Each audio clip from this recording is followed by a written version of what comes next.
और खबरें तफसील से। निर्भया के चारों मुजरिमों के लिए नया डेथ वारंट जारी हो गया है। पटियाला हाउस कोर्ट ने डेथ वारंट जारी करते हुए तारीख मुकर्रर कर दी है।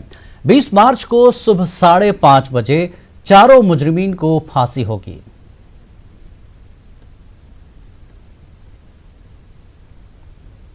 चाहता हूं मीडिया प्रेशर में भारत के संविधान के रहते हुए कितनी बार आप फांसी दोगे, कितनी बार मारोगे लोगों को। ये आतंकवादी नहीं है, ये पढ़े लिखे हैं, जेल में सुधर रहे हैं, जेल में संभल रहे हैं, अपना सुधार कर रहे हैं, अपना परिवर्तन कर रहे हैं। जेल में रह के आपकी आवाजें, आपकी चीखें ये बता रही है कितना प्रेशर है। ये चौथा डेथ वारंट जारी किया है जो 20 तारीख को 5:30 बजे के लिए दिया गया, 20 मार्च के।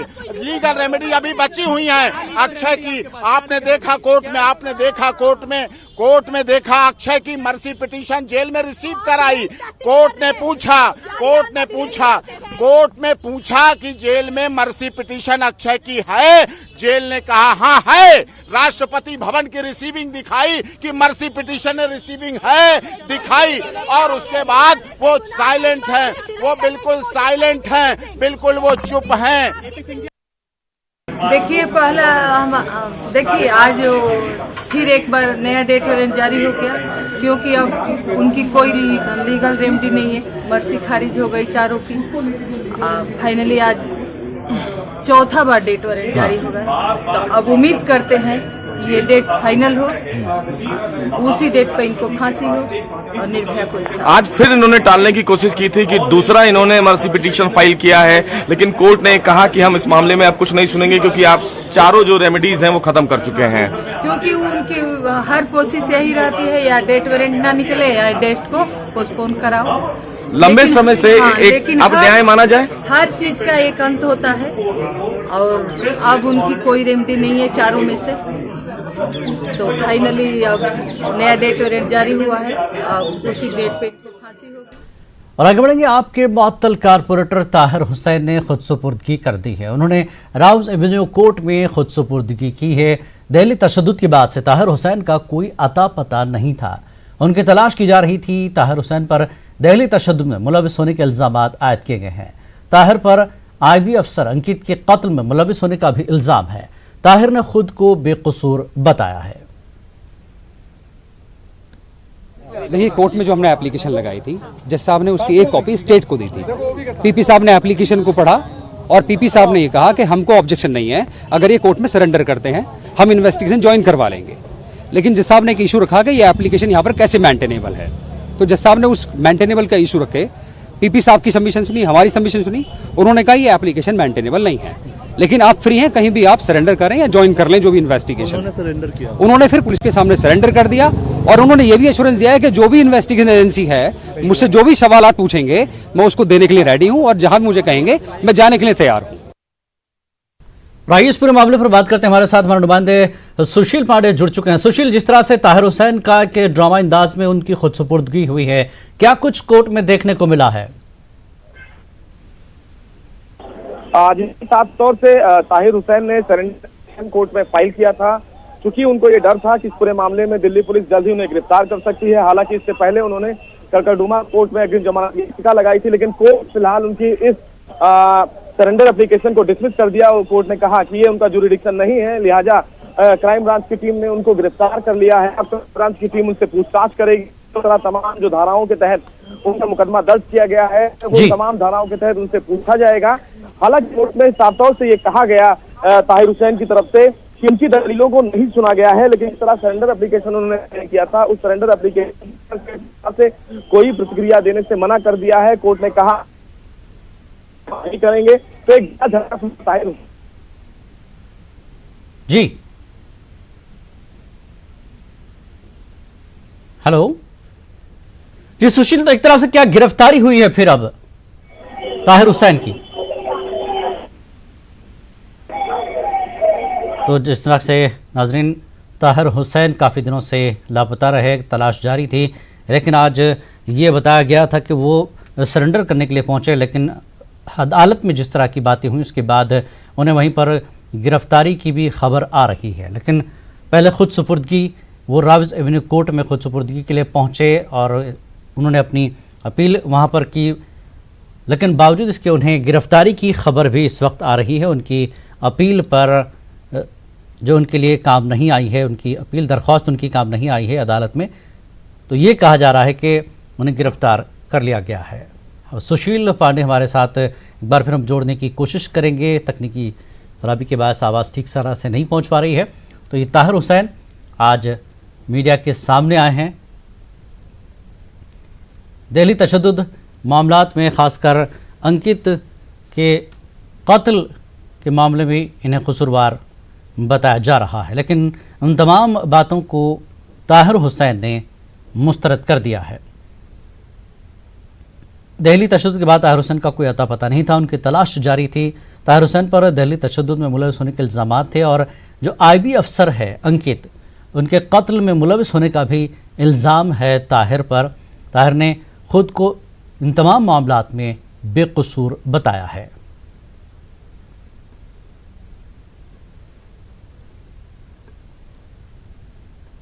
तस्वीरें आप देख सकते हैं, दिल्ली पुलिस भी साथ में है और खुद सुपुर्दगी के लिए वो पहुंचे थे, लेकिन अदालत में मामला बन नहीं पाया। जो हमने एप्लीकेशन लगाई थी, जज साहब ने उसकी एक कॉपी स्टेट को दी थी।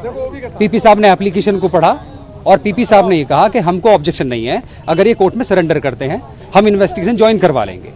लेकिन जज साहब ने एक इशू रखा कि ये एप्लीकेशन यहाँ पर कैसे मेंटेनेबल है, तो जज साहब ने उस मेंटेनेबल का इशू रखे, पीपी साहब की सबमिशन सुनी, हमारी सबमिशन सुनी, उन्होंने कहा ये एप्लीकेशन मेंटेनेबल नहीं है, लेकिन आप फ्री हैं, कहीं भी आप सरेंडर करें या ज्वाइन कर लें जो भी इन्वेस्टिगेशन। उन्होंने फिर पुलिस के सामने सरेंडर कर दिया और उन्होंने ये भी एश्योरेंस दिया है कि जो भी इन्वेस्टिगेशन एजेंसी है मुझसे जो भी सवालात पूछेंगे मैं उसको देने के लिए रेडी हूं और जहां मुझे कहेंगे मैं जाने के लिए तैयार हूं।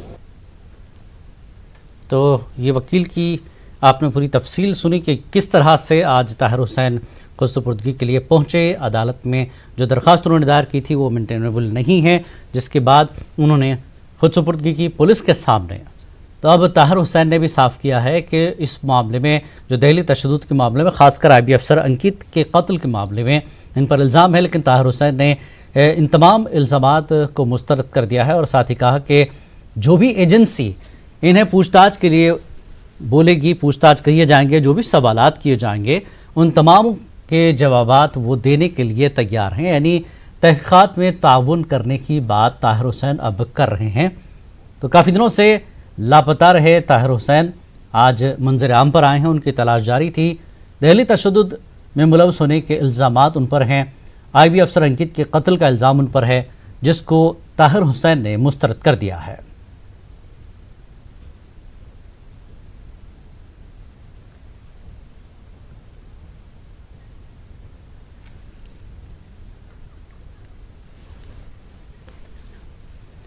तो ये तस्वीरें आप देख रहे हैं ताहिर हुसैन की, जो मीडिया में आज सामने आए हैं। काफ़ी दिनों से ये लापता रहे और अदालत में ताहिर हुसैन की बात आज बन नहीं पाई, क्योंकि उनकी अर्जी को लेकर सवाल उठ गया। जिस तरह से वो खुद सुपुर्दगी के लिए पहुंचे थे और वकील की तफसीलात हमने देखी अभी कि अदालत ने साफ तौर पर कहा कि आप इन्वेस्टिगेशन को ज्वाइन करें या सरेंडर हो जाए जहाँ भी वो हो सकते हैं। तो सीपी के सामने भी ये बातचीत हुई और एक तरह से गिरफ्तारी की ये खबर आई है, गिरफ्तार कर लिया गया है ताहिर हुसैन को। और ताहिर हुसैन ने भी कहा कि दिल्ली तशद्दुद मामले में कोई एजेंसी जो इस पूरे मामले की तहक़ीक़ात कर रही हो, जो भी उनसे पूछा जाएगा, सवालात रखे जाएंगे, वो उसके लिए ताउन करने के लिए तैयार हैं। और जो इल्ज़ामात ताहिर हुसैन पर लगातार लगाए जा रहे थे दिल्ली तशद्दुद के बाद, उन तमाम इल्ज़ामात को ताहिर हुसैन मुस्तरद करते रहे। और शुरुआत में भी जिस तरह से उनके कुछ वीडियोज़ आए थे उसमें भी उन्होंने साफ तौर पर कहा था कि वो पहले दिन वहाँ थे, उसके बाद से वहाँ वो नहीं थे, उसके बाद वो सामान कैसे पहुँचा, जो कुछ हुआ वो सारी चीज़ों को मुस्तरद करते रहे। जिस इलाके में तशद्दुद हुआ, ताहिर हुसैन का अपना एक मकान जो कंस्ट्रक्शन चल रहा था, उसमें कई ऐसे सामान पाए गए जो दंगों में इस्तेमाल हुए हैं। पेट्रोल के पैकेट्स, पत्थर, रॉड, ऐसी कई चीज़ें जो दंगों में इस्तेमाल होती हैं, उनकी बिल्डिंग में पाई गई थी, जो मीडिया में भी काफ़ी वायरल रही। लेकिन उन तमाम चीज़ों का जो है इनकार किया है ताहिर हुसैन ने।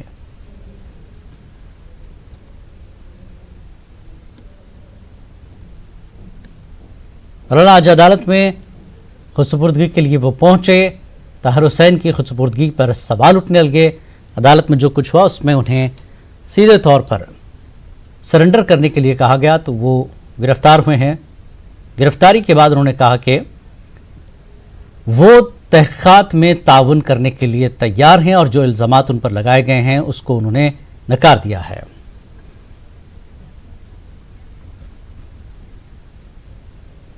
और आगे बढ़ेंगे। ईपीएफओ ने शरह सूद में कमी कर दी है। ये कमी साल 2019 और 20 के लिए की गई है।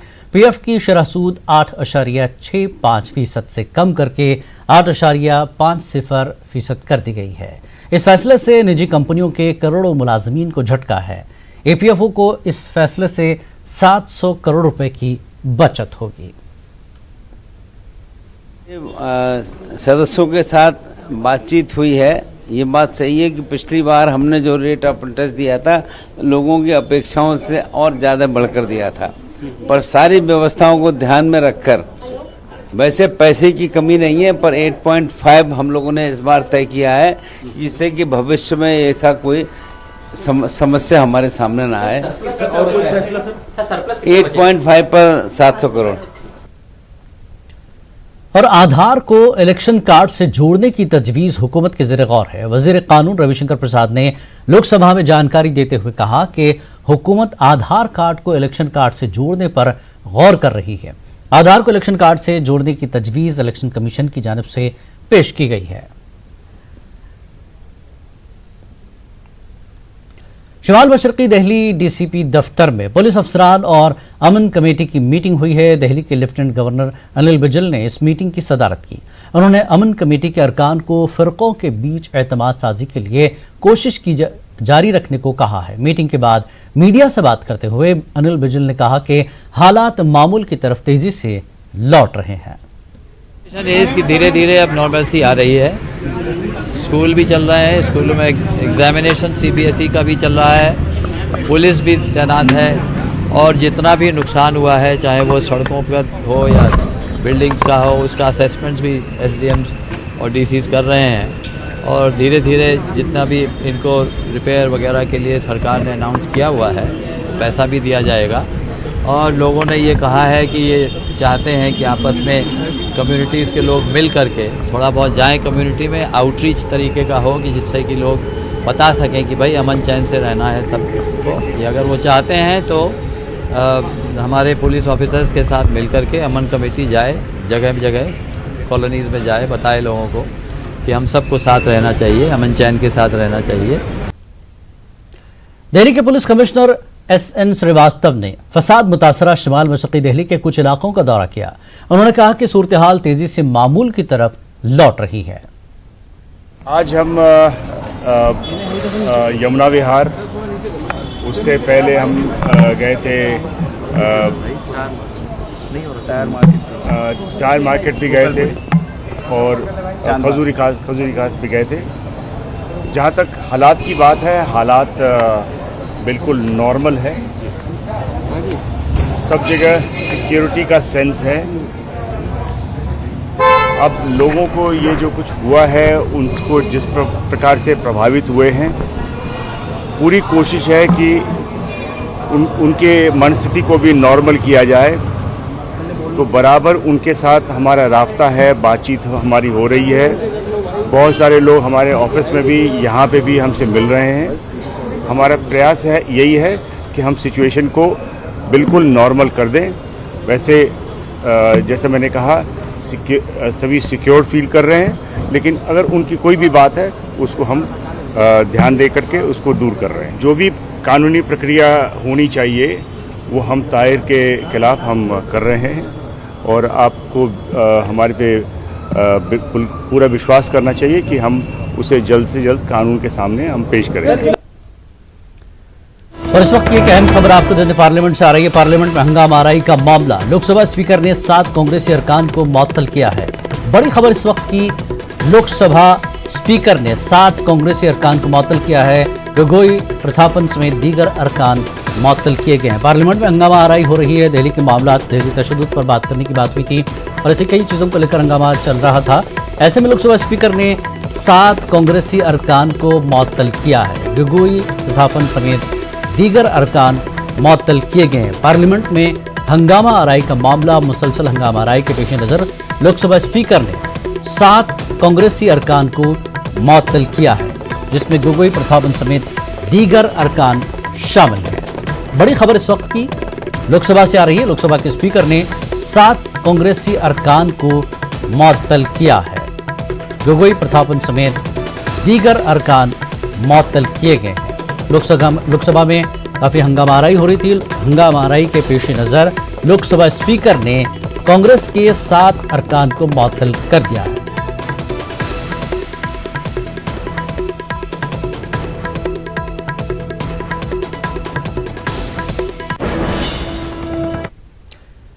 ईरान ने कोरोना वायरस से निपटने के लिए कई तरह की पाबंदियां भी आयद की हैं। इन पाबंदियों की वजह से बहुत से हिंदुस्तानी शहरी ईरान में फंस गए हैं। हिंदुस्तानी हुक्काम ईरानी इंतजामिया से लगातार इस मामले में बात कर रहे थे।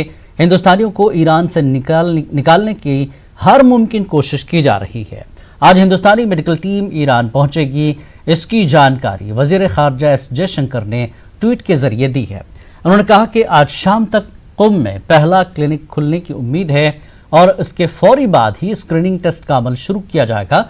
आपको बता दें कि ईरान में इस वायरस से अब तक मरने वालों की तादाद 92 हो गई है, जबकि करीब 3000 लोग इस वायरस के मरीज हैं। खबरनामे में एक बार फिर आपका खैर मकदम है। बुलंदशहर में गौकशी के इल्जाम में 2 नौजवानों की पिटाई के सिलसिले में 2 अफराद को गिरफ्तार किया गया। पुलिस को दीगर की तलाश है। बुलंदशहर के हमीदपुर गांव के पास गुज़श्ता दिनों गाड़ी से बाहर खींचकर 2 नौजवानों को लोगों ने पीटा था। 2 मार्च को एक घटना हुई थी। सूचना मिली थी कि हमीदपुर गांव के सामने थाना सिकंदराबाद क्षेत्र में कुछ मारपीट हुई है और गौकशी की सूचना आई थी। तो पुलिस तुरंत मौके पे पहुंची थी। वहां पर एक गाय का कंकाल था, वो कब्जे में लिया गया था और वहां 2 लोगों के साथ मारपीट हुई थी। वजीफ और रहीमुद्दीन के साथ उनको हॉस्पिटल ले जाया गया था और उस पर जांच के उपरांत यह पाया गया था कि गाय 5 दिन पुरानी डेथ है और नेचुरल डेथ थी, कुत्तों ने खा लिया था।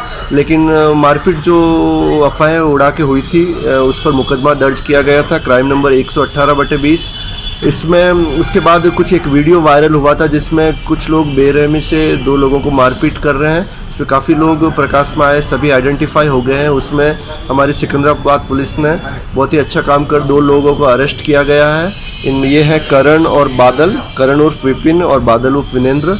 इनको अरेस्ट कर दिया गया। इनसे पूछताछ के दौरान पाया गया कि ये लोग का प्रदीप और सचिन 2 और अक्यूज्ड हैं, उनका उन लोगों से कुछ विवाद था होटल पे पैसे को लेकर और कुछ भी बातें थी।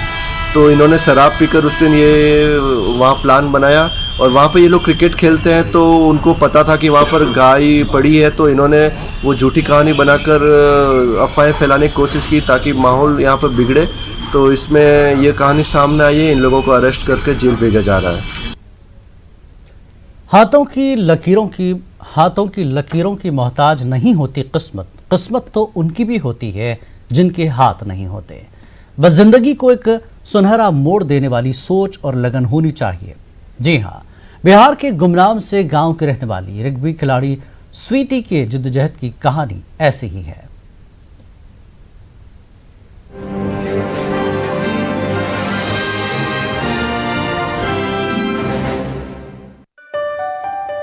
आपने सिल्वर स्क्रीन पर बहुत सारे चेहरों को चमकते देखा होगा, लेकिन मुल्क का नाम दुनिया में सोने की तरह चमकाने वाली स्वीटी की कहानी आपने नहीं सुनी तो क्या सुना। जी हां, बिहार के एक छोटे से गांव बाढ़ की रहने वाली स्वीटी को हाल ही में international young player of the year का अवार्ड मिला है। स्वीटी को यह एजाज उनके खेल के लिए दिया गया है, जिसमें स्वीटी ने मुल्क व बैरून ममालिक मुकाबलों में मुल्क की नुमाइंदगी की और कई सिल्वर और ब्रॉन्ज जीत चुकी हैं। मैंने अभी 7 बार इंडिया रिप्रेजेंट की हूँ, सिंगापुर, ब्रुनेई, दुबई और एक इंडिया में था, फिर फिलीपींस, इंडोनेशिया, लाओस, इतने जगह हमने खेले हैं और हमने 3 ब्रॉन्ज मेडल और 1 सिल्वर।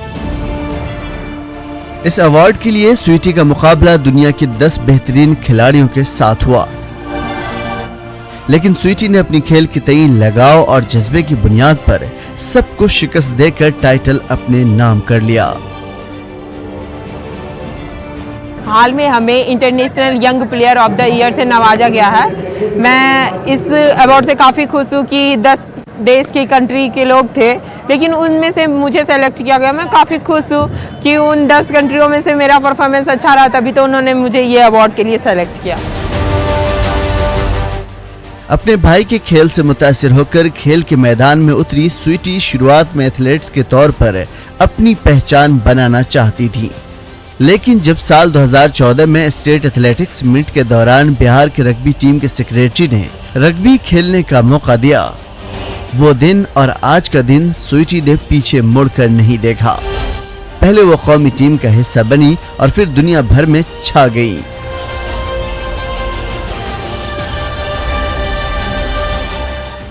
साल 2019 में हिंदुस्तान ने रग्बी टूर्नामेंट में शिरकत की और स्वीटी ने शानदार खेल का मुजाहरा पेश किया।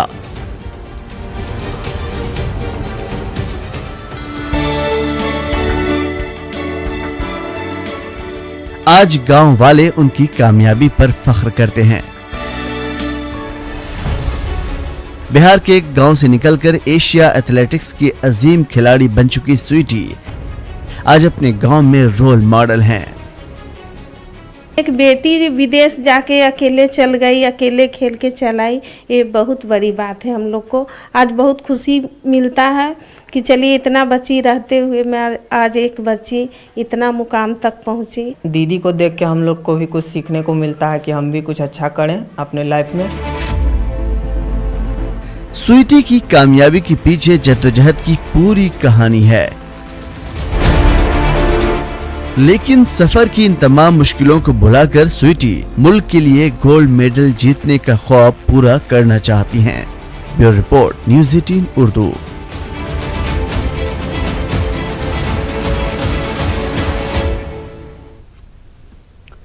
जम्मू कश्मीर हुकूमत माजूरीन की तालीम के लिए इक़दामात करने के बड़े दावे तो करती है, लेकिन ज़मीनी हक़ाइक़ कुछ और तस्वीर बयान कर रहे हैं। जम्मू कश्मीर में माजूरीन की बड़ी तादाद तालीम से महरूम है। पेश है सबीर भट्ट की रिपोर्ट।